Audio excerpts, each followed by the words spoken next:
ஆன்மீக நண்பர்கள் அனைவருக்கும் அன்பு கலந்த வணக்கங்கள். இன்றைக்கு நாங்கள் ஆன்மீகம் சம்பந்தமான பதிவில் ஆடி அமாவாசை விரதம் இருந்தால் என்னென்ன பலன் கிடைக்கும்னு சொல்லித்தான் நாம் இன்றைக்கு பார்க்க போகிறோம். ஆடி அமாவாசை தினத்தன்று பார்த்திங்கன்னா அதிகாலையில் பிரம்ம முகூர்த்த நேரமான 4 மணி அளவில் நாம் எழுந்து குடும்பத்தில் உள்ள ஆண்கள் மற்றது பெண்கள் தலைக்கு ஊற்றி குளித்து விடணும். பிறகு உணவு மற்றது வேறு பானங்கள் எதுவுமே அருந்தாமல் வீட்டில் பெண்கள் மறைந்த முன்னோர்களுக்கு விருப்பமான உணவு பண்டங்களை தயாரிக்கணும். வீட்டு பூஜை அறையை பார்த்திங்கன்னா சுத்தம் செய்து அரிசி மாவில் கோலமிடணும்.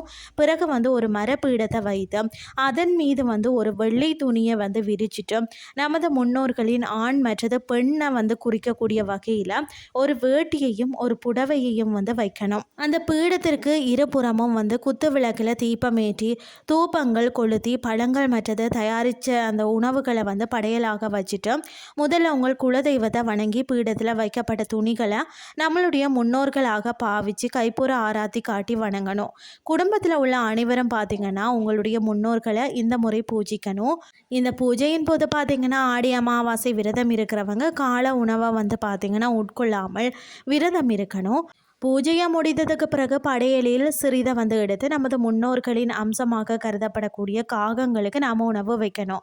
பிறகு நீங்கள் வணங்கக்கூடிய இறைவனை குறித்த மந்திரங்கள் பாடல்கள் பாடி தியான நிலையில் இருக்கணும்.